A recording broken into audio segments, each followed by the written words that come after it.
इस जिद्दोजहद में औरतें भी मर्दों से पीछे नहीं हैं।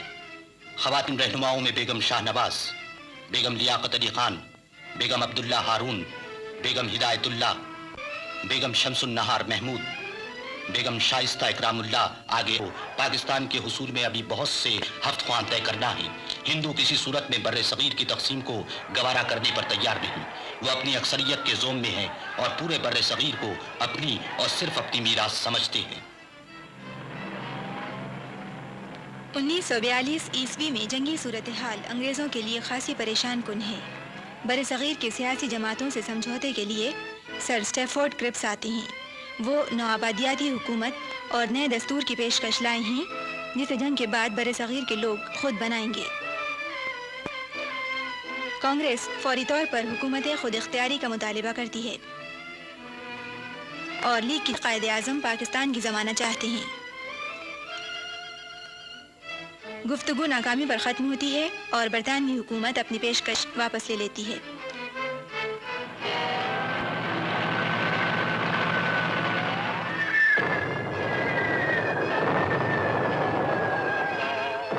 जंगी हालात और नाजुक हैं और बर्रे-सग़ीर ख़तरे में है कि गांधी जी सूरत हाल का फ़ायदा उठाते हैं।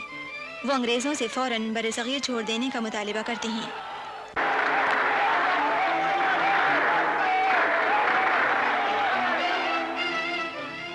इस सूरत हाल के नतीजे में कांग्रेसी रहनुमा गिरफ्तार हो जाते हैं और 2 साल बाद गांधी जी रिहा होते हैं तो कायदे आज़म से उनकी मुलाकात होती है।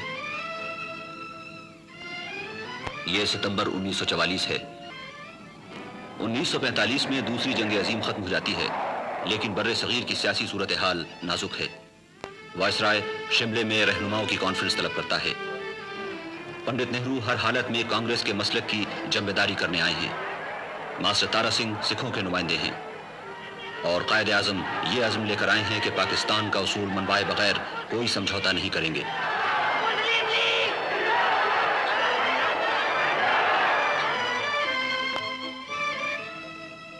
लॉर्ड वेवल और रहनुमाओं की बातचीत का कोई नतीजा नहीं निकलता, लेकिन बरतानवी हुकूमत बर्रे सगीर के सियासी मुस्तकबिल के बारे में जल्द अज जल्द कोई हल तलाश कर लेना चाहती है। चुनाचे वेवल आम इंतखाबात का ऐलान करता है और लीगी रहनुमा मुस्लिम राय आमा को पाकिस्तान के लिए हमवार करने निकल खड़े होते हैं। इनमें चौधरी खलीकुज़्ज़मा और नवाब इस्माइल खां, चुंदरीगर और यूसुफ हारून, सरदार औरंगजेब, सरदार निश्तर और तमाम दूसरे लीगी रहनुमा शामिल हैं। कांग्रेस मुत्तहिदा हिंदुस्तान और लीग पाकिस्तान के मौक़िफ़ पर इंतखाबात में जान लड़ा देती हैं और मुस्लिम अवाम अपना फैसला पाकिस्तान के हक़ में देते हैं। मरकज़ी असम्बली की सारी मुस्लिम नशिस्तें लीग ने जीत ली हैं। इंतखाबात ने यह साबित कर दिया है कि पाकिस्तान बर्रे सगीर के मुसलमानों का मुत्तफ़िक़ा मुतालिबा है। अब फिर बरतानवी काबीना mister Alexander, Lord Patrick Lawrence और सर स्टैफर्ड क्रिप्स पर मुश्तमिल एक मिशन भेजती है जो सियासी रहनुमाओं से गुफ्तशनीद करता है। कायदे आज़म दलाइल से साबित करते हैं कि हिंदू अक्सरियत के जबर इस्तिबदाद से मुस्लिम हुकूक के तहफ़्फ़ुज़ का वाहिद और माकूल हल सिर्फ पाकिस्तान है। मगर कांग्रेस तक़सीम हिंद पर किसी तरह राजी नहीं। मिशन हिंदुस्तानी रजवाड़ों से भी बातचीत करता है और नवाब भोपाल मुस्लिम लीग और कांग्रेस में समझौता कराने की कोशिश करते हैं मगर नाकाम रहते हैं। बिलाखिर मिशन खुद अपनी सिफारिशात पेश करता है जिनके मुताबिक बरतानवी हिंद और देसी रियासतों पर मुश्तमिल एक यूनियन होगी जिसके 3 हिस्से होंगे। पहले हिस्से में पंजाब, सरहद, सिंध और बलूचिस्तान शामिल होंगे, दूसरे में बंगाल और आसाम और तीसरे में बकिया बर्रे सगीर शामिल होगा। तीनों हिस्से तमाम दाखिली मामलात में आज़ाद होंगे।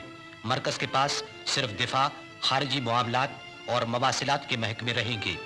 दस्तूर साज असम्बली बुलाई जाएगी और फौरी तौर पर आर्जी हुकूमत कायम होगी जिसमें लीग और कांग्रेस के अरकान बराबर की तादाद में होंगे। इस मंसूबे में पाकिस्तान की बुनियादें मौजूद हैं, इसलिए लीग की मजलिस आमिला इसे मंजूर कर लेती है। कांग्रेस आर्जी हुकूमत में लीग और कांग्रेस की मसावी नुमाइंदगी के खिलाफ है, वो इस मंसूबे को मुस्तरद कर देती है। बरतानवी हुकूमत कांग्रेस के बगैर भी नुमाइंदा हुकूमत के फौरी क़याम का वादा करती है।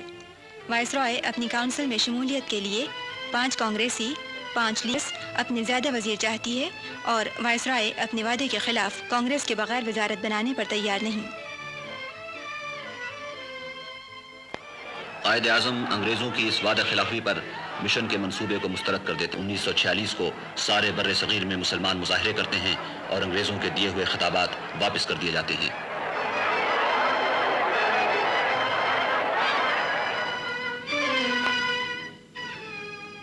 یکایک کانگریس قلعہ بازی کھاتی ہے اور پنڈت نہرو کی قیادت میں عارضی حکومت بنا لیتی ہے۔ اس پر مسلمان احتجاج کرتے ہیں اور سارے بر صغیر میں یوم سیاہ منایا جاتا ہے۔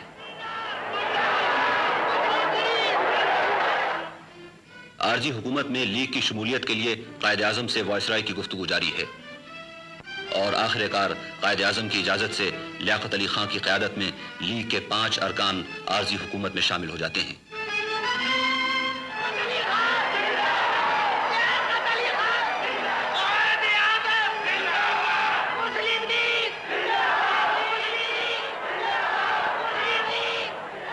ساتھ ہی لیگ یہ اعلان کرتی ہے کہ دستور ساز اسمبلی میں شریک نہیں ہوگی کیونکہ مشن کے منصوبے کی بعض دفعات کو کانگریس نے غلط معنی پہنائے ہیں۔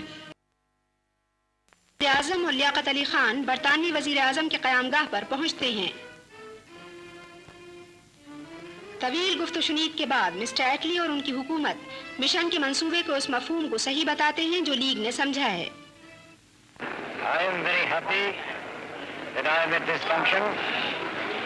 And already I've had the opportunity of meeting some friends, and I might yet find more friends, but you give me no time to do anything else. Congress mister Attlee کا فیصلہ مان لیتی ہے مگر پھر پلٹ جاتی ہے۔ سارے بر صغیر میں حصول پاکستان کی جدوجہد بہت زیادہ زور پکڑ لیتی ہے۔ سن 47 کے آغاز میں پنجاب کی یونینسٹ اور سرحد کی کانگریسی وزارتوں کے خلاف جو عوام کی مرضی کے بغیر ان پر مسلط ہیں، مسلم لیگ سول نافرمانی کی تحریکیں شروع کر دیتی ہے۔ لاہور، پشاور اور دوسرے مقامات پر لوگ سر سے کفن باندھ کر نکل آئے ہیں۔ مسلم لیگ کی یہ عوامی تحریکیں سرحد کی کانگریسی اور پنجاب کی یونینسٹ وزارتوں کو ہلا کر رکھ دیتی ہیں اور ڈرائنگ روم میں بیٹھ کر سیاست چلانے والے یونینسٹوں کی وزارت کو بہت جلد مستعفی ہونا پڑتا ہے۔ اب سکھ بھی تحریک پاکستان کے خلاف میدان میں نکل آئے ہیں۔ برطانوی وزیر اعظم کے اس اعلان نے کہ انگریز بر صغیر کو 1 یا 2 حکومتوں کو سونپ کر چلے جائیں گے، ہندوؤں اور سکھوں دونوں کو مشتعل کر دیا ہے۔ نتیجے میں تقریباً سارے بر صغیر میں ہولناک فرقہ وارانہ فسادات کے شعلے بھڑکنے لگتے ہیں۔ فرقہ پرستوں کے جنون نے صدیوں کی ہمسائیگی اور انسانیت کی دھجیاں اڑا دی ہیں۔ انسان کا لہو پانی سے بھی ارزاں ہو گیا ہے اور حیرت ہے کہ اب بھی کچھ لوگ ایسے موجود ہیں جو یہ سمجھتے ہیں کہ ہندو اور مسلمان ایک قوم بن کر چین سے رہ سکتے ہیں۔